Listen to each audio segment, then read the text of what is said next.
있습니다. 유진투자증권 서울 WM센터 김영재 부장 전화 연결돼 있습니다. 부장님 안녕하십니까? 네, 안녕하십니까? 자, 국내에 영향을 줄 만한 글로벌 증시 주요 포인트부터 짚어주시죠.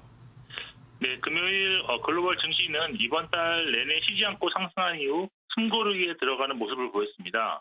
먼저 유럽 주요 증시는 새롭게 부각되는 재료가 없었는데 미국 대선 결과에 대한 불확실성 감소와 유럽 내 코로나19 확산세가 꺾이지 않고 있고 봉쇄령이 각국에 행사되고 있다는 점에 주목하는 모습이었습니다.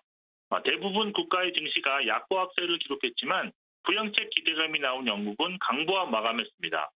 미국 증시 역시 숨고르기 양상의 혼조세를 기록하였는데 주간 상승률로 4월 이후 최고치를 기록한 점이 부담으로 작용하는 모습이었습니다. 지난주 다우지수는 6.9% 상승했고 나스닥은 9% 가까이 급등했는데 미국 대선과 관련한 우려감으로 10월 크게 하락한 것에 대한 반등이 크게 나타났다는 분석입니다. 이날 발표된 10월 실업률도 6.9%로서 전월 대비 1%포인트 낮아졌고 시장 예상치였던 7.7%보다도 훨씬 양호했습니다. 비농업 부분 일자리도 63만 8천 개가 증가해서 시장 예상치 53만 개를 상회했는데 전반적으로 미국 고용시장은 우려보다는 회복세가 나타나고 있다는 평가입니다.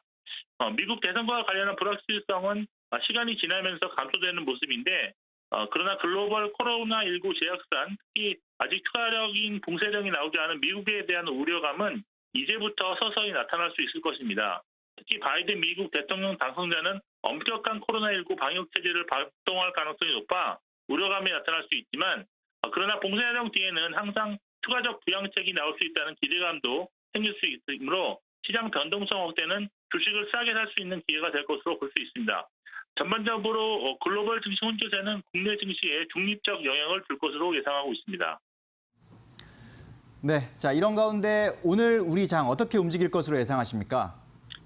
네, 오늘 국내 시장의 흐름을 예상해 본다면 글로벌 혼조세 영향을 받아 모합선에서 출발한 이후 큰 변동성을 나타내지는 않겠지만 주말 동안 확정된 바이든 후보 당선에 따른 정책 기대감이 나올 수 있어서 전반적으로 상승하는 흐름으로 마감할 것으로 기대하고 있습니다. 그러나 오늘 상승 흐름이 나타날지라도 이번 주 중반까지 코스피 지수의 큰 상승은 없을 것으로 보이는데 이번 주 목요일 옵션 만기에서 개인 투자자들만 상승 쪽에 베팅하고 외국인은 변동성 축소 그리고 기관은 하방에 베팅하고 있어서 중립적인 시장 흐름이 예상되기 때문입니다. 이제 4분기 국내 증시에 큰 영향을 줄 수 있는 몇 가지 변수들 중에서 대주주 여권 확정, 미국 바이든 후보 승리로 차기 대통령도 거의 확정되었습니다. 마지막 남은 불확실성 중 이제 코로나19 재확산에 따른 봉쇄령 수준 정도와 그에 따른 각국의 추가 부양책 크기가 변수로 남아있는데 시장에서 이미 예상하고 있는 관계로 큰 부담은 되지 않을 전망입니다. 바이든 후보 당선으로 미국의 그린 뉴딜 및 대정정책 확대 기대감이 좀 더 확산될 가능성이 있어서 관련진 2차 전지, 신재생 에너지, 기계, 철강 및 금리 상승 수혜 중인 금융주에 대한 관심이 나타날 수 있습니다. 다만 이러한 업종들이 이미 10월 달에 시세를 준 업종이 많고 실적과 연계되는 시기는 1년 이상 시간이 필요하다고 보여서 이번에는 고점 매도 전략으로 대응하는 것이 좋아 보입니다.